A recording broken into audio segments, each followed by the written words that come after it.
Leopardo está conversando com a Malu, que na verdade ela é conhecida lá como Lírio. A Malu chega e dá oi. O Leopardo pergunta o que ela está fazendo ali, porque ela deveria estar descansando.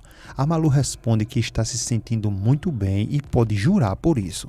O Leopardo diz a ela que não, porque é muito esforço e ela teve que caminhar muito. A Malu diz que ficou procurando ele pela casa toda e não achou. Então ela perguntou ao Inácio e ele respondeu que ele estaria ali com o cavalo. E foi por isso que ela veio ali, só para ver ele, só por isso. O Leopardo pergunta se ela está falando sério. A Malu responde que sim, porque também queria agradecer a ele pelas penas que são perfeitas, porque agora sim o bebê dela vai poder dormir assim bem tranquilo e apoiadinho no travesseiro bem fofinho. O Leopardo diz que ela tem que pedir a Micaela que compre tecido branco para que elas façam fronhas e encham com as penas. A Malu, que é chamada na fazenda de Lírios, como já dito, responde que isso ela já pediu a Micaela. A Malu diz que ele é muito legal e diz isso porque ela sabe que às vezes as pessoas se enganam, e principalmente quando dizem que ele é grosso, cruel e não tem coração. E para ela tudo isso é só aparência, porque com certeza por trás desse homem existe uma pessoa com muito amor e muita ternura, e que sempre está por aí ajudando muitas pessoas que precisam. Ela sabe disso. O Leopardo diz que também dizem muitas coisas ruins sobre ele. A Malu diz que isso é tudo mentira. O Leopardo diz que algumas coisas não. A Malu diz que não percebeu nenhuma, porque dizem por aí que ele trata mal as pessoas, mas não é verdade. E que é malvado, e ela não lembra de nunca ter visto ele fazer nada disso por aí. E que é cruel, mas olha aí o amor que ele tem pelo seu cavalo. E que depois ele só vivia na farra, mas que ela só vê ele por aí, tipo, sozinho e escondido pelos cantos. E que também disseram que ele não sofre, mas que ela sabe muito bem que ele sofre e muito. Depois a Malu diz que viu ele sofrendo muito e falaram que ele estava ficando doido, mas que na verdade ela está vendo que ele é bem ajuizado. O Leopardo lembra ela e diz que também dizem por aí que ele é mulherengo. A Malu pergunta se na verdade ele é. E de início ele fica calado. A Beatriz vai ver o Eduardo e ele pergunta como ela está.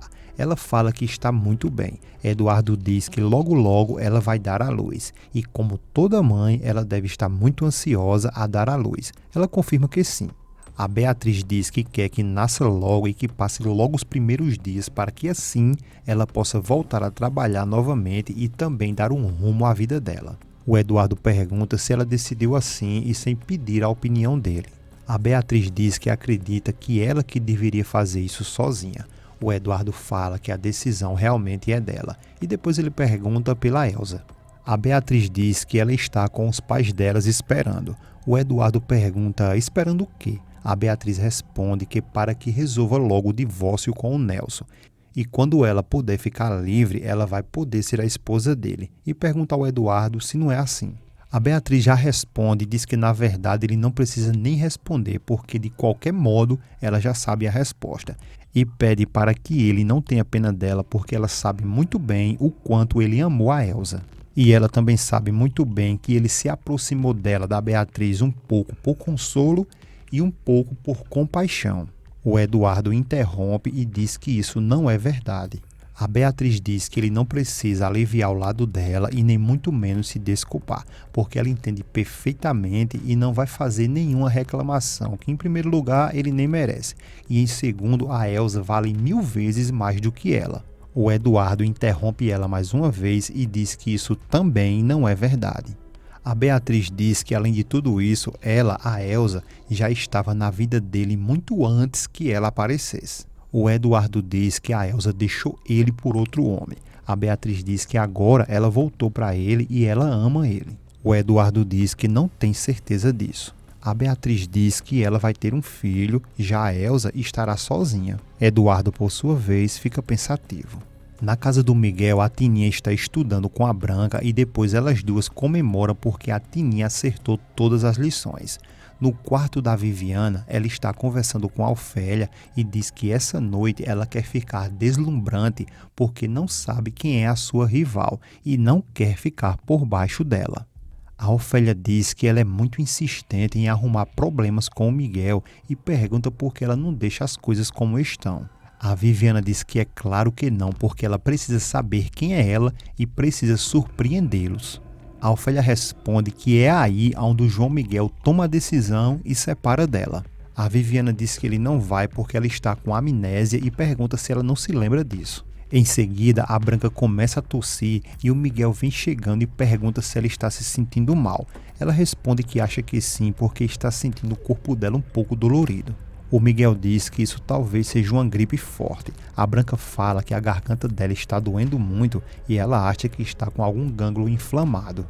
O Miguel, por sua vez, pede para dar uma olhada, e nesse momento a Viviana vê o Miguel analisando a Branca e se revolta, e fala que isso é um espetáculo divino, e diz que já viu que ela, a Branca, está querendo roubar o marido dela. O Miguel pede por favor e diz que ela não sabe nem o que está falando. Viviana diz para eles nem tentar negar porque ela acabou de flagrar tudo e viu que ele estava tocando no pescoço dela e ela, esperta, se deixando ser tocada. O Miguel responde que estava só olhando. A Viviana diz que ele não precisa dizer o que estava fazendo porque ela acabou de ver tudo e diz que parece até mentira que ele esteja interessado em uma orientadora.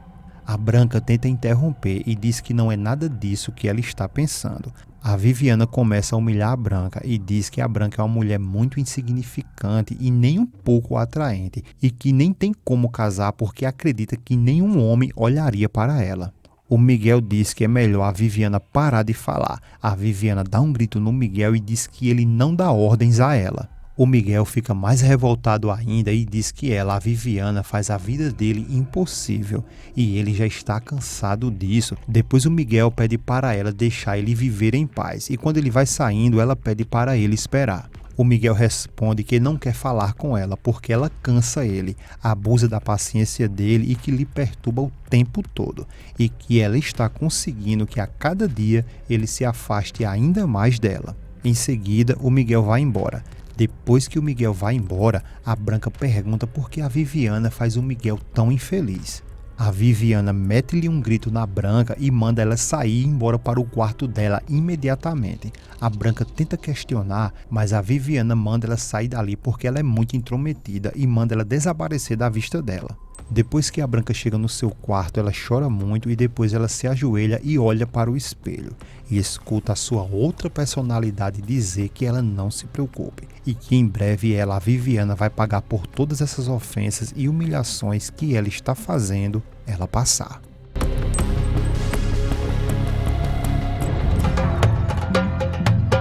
Não esquece de deixar o seu gostei e ativar o sininho das notificações, tá bom? Porque assim o YouTube vai notificar você sempre de vídeos novos todos os dias aqui nesse canal. E clica nesse vídeo que está aparecendo na tela para você aí, é mais uma novidade que virá nos próximos capítulos da novela Cuidado com o Anjo. Desde já, meu muito obrigado, um grande abraço e até a próxima.